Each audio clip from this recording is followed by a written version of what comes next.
Imagine holding a device that lets you take your PlayStation experience anywhere in your home.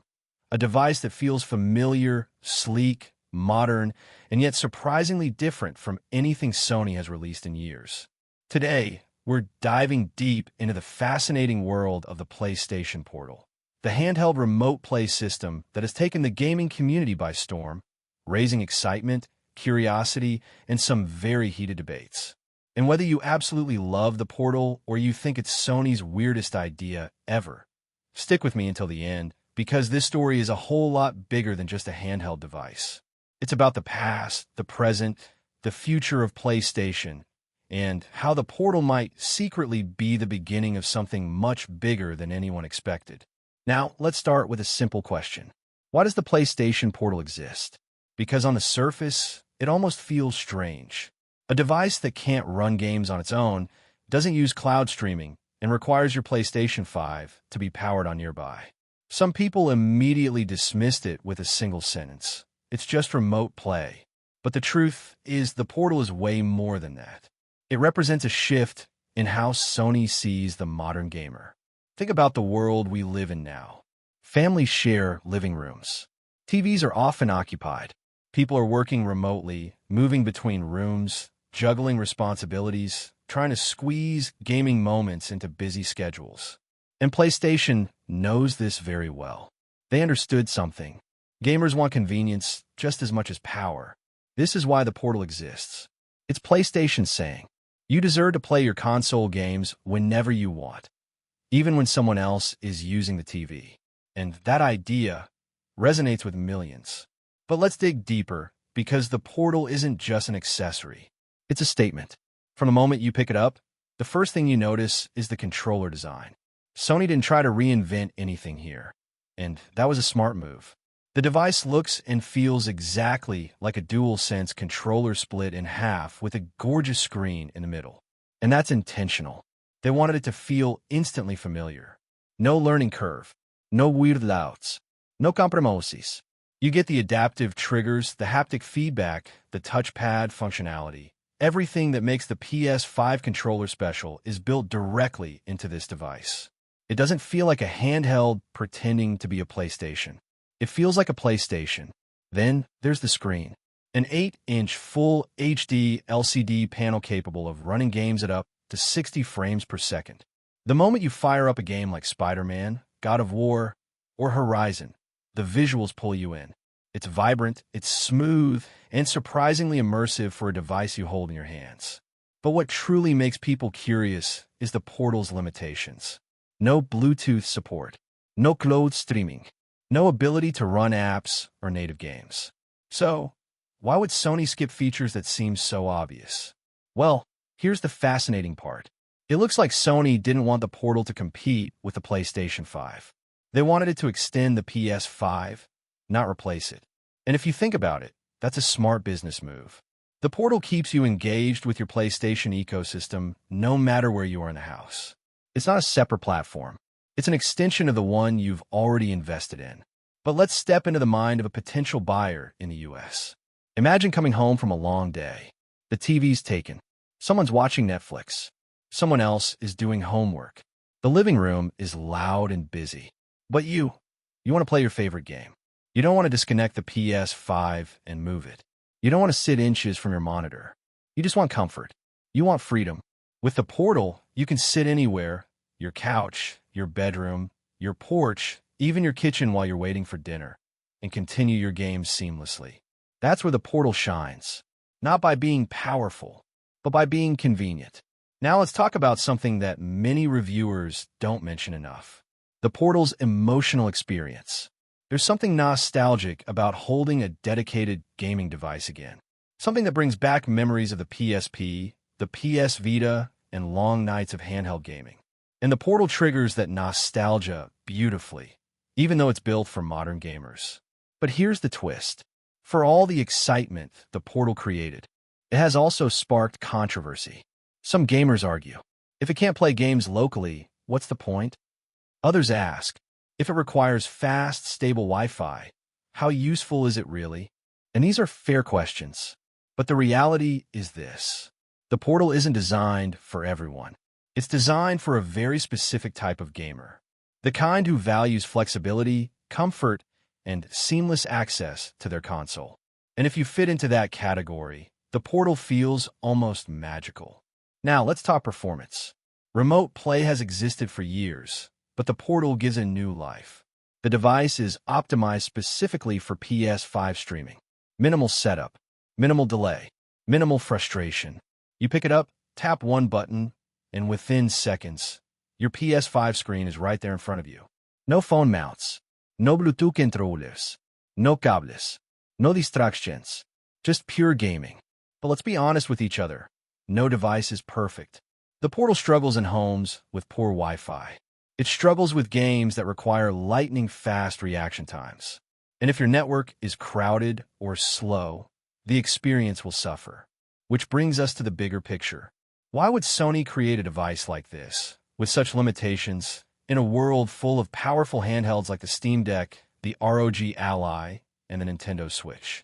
Because Sony is not targeting the PC handheld market. They're targeting their own PlayStation audience. A huge, loyal audience that already has millions of PS5 systems in homes across the United States. And when you have such a massive base, a companion device makes perfect sense. And maybe, just maybe, the Portal is only the beginning. Some believe Sony is testing the waters, testing the interest, testing the demand for handheld PlayStation gaming once again. Think about it. If the Portal sells well, if players love the handheld experience, Sony will notice. And that might open the door for something monumental in the future, possibly a true successor to the PlayStation Vita. A modern PlayStation handheld that can run games natively. Is the Portal a hint? A signal? A small peek into a future Sony isn't ready to reveal yet? Only time will tell. But here's something important to think about. The Portal reminds us of a simple truth. Gaming isn't just about power or specs.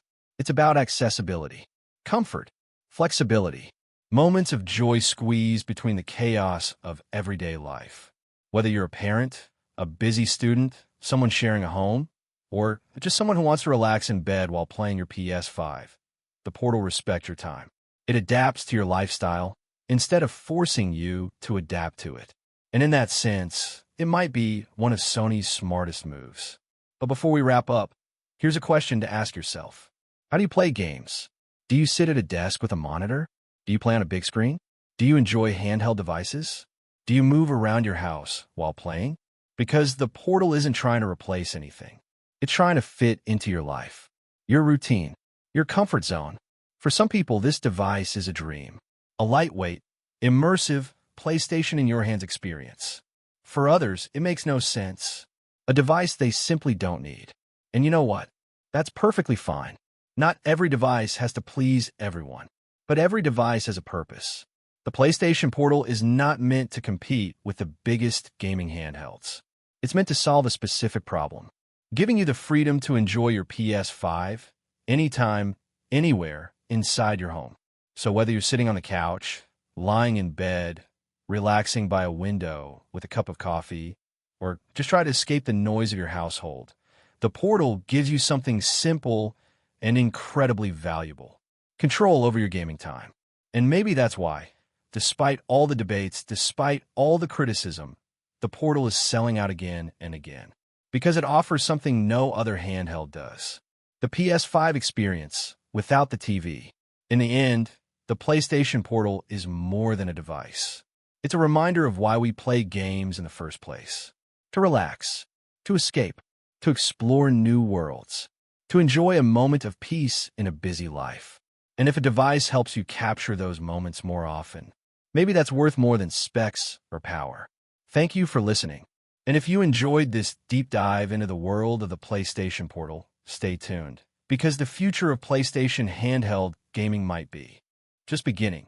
Before we go further, let's talk about something most people never consider: the psychology behind handheld gaming. Why do handheld devices feel so different mentally compared to playing on a big TV? Because when a screen is inches from your hands, it becomes more personal. There's something intimate about holding your game. Your world shrinks. Your focus sharpens. The distractions fade.